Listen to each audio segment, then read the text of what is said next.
ನಮಸ್ಕಾರ ವೀಕ್ಷಕರೇ, ಸವಾಲ್ ಟಿವಿಗೆ ಸ್ವಾಗತ. ನಾನು ಶ್ರುತಿ. ಇಂದಿನ ನಮ್ಮ ಧಾರ್ಮಿಕ ವಿಷಯ ಅಕ್ಷರಾಭ್ಯಾಸ. ಹಿಂದೂ ಧರ್ಮದಲ್ಲಿ ಪ್ರತಿಯೊಂದು ಆಚರಣೆಯನ್ನು ಧಾರ್ಮಿಕ ನಂಬಿಕೆ, ಶ್ರದ್ಧೆಗಳಿಂದ ಆಚರಿಸಲಾಗುತ್ತದೆ. ಇದು ಹಿಂದಿನ ಕಾಲದಿಂದಲೂ ನಡೆಯುತ್ತಿದ್ದು, ಇಂದಿನ ಆಧುನಿಕತೆಗೆ ಪದ್ಧತಿಗಳು ಕೊಂಚ ಒಳಗಾಗಿದ್ದರೂ ಅದಕ್ಕಿರುವ ನೀತಿ ನಿಯಮಗಳನ್ನು ಪಾಲಿಸಲೇಬೇಕು. ಮಕ್ಕಳನ್ನು ಶಾಲೆಗೆ ಸೇರಿಸುವ ಮುನ್ನ ಅಕ್ಷರಾಭ್ಯಾಸವನ್ನು ಅಥವಾ ವಿದ್ಯಾರಂಭ ನಡೆಸುವ ಪದ್ಧತಿ ಕೂಡ ಇದರಲ್ಲಿ ಒಂದಾಗಿದೆ. ಇದರ ನಂತರವೇ ಶಾಲಾ ಶಿಕ್ಷಣವನ್ನು ನೀಡಲಾಗುತ್ತದೆ. ಪ್ರತಿಯೊಬ್ಬ ಮಾನವರ ಬದುಕಿನಲ್ಲೂ ವಿದ್ಯಾಭ್ಯಾಸವೆನ್ನುವುದು ಹೆಚ್ಚು ಮುಖ್ಯ ಸಂಗತಿಯಾಗಿದೆ. ಶಿಕ್ಷಣವನ್ನು ಪಡೆಯುವುದು ಎಂದರೆ ಜ್ಞಾನ ಮತ್ತು ಬುದ್ಧಿಮತೆಯ ಲೋಕವನ್ನು ನೀವು ಪ್ರವೇಶಿಸಿದಂತೆ.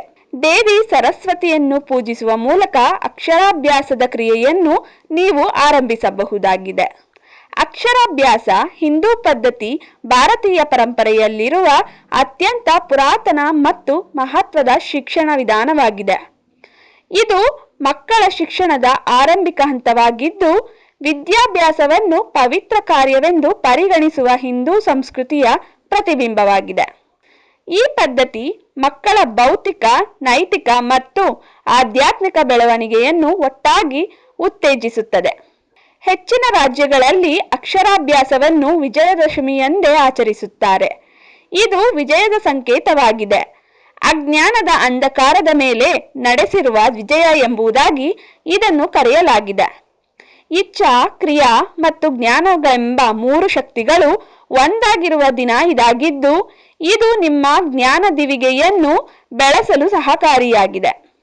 ಯಾವುದೇ ಆಗಿರಲಿ, ಅದರ ಆರಂಭ ಮತ್ತು ಅಂತ್ಯ ಓಂ ಆಗಿದೆ.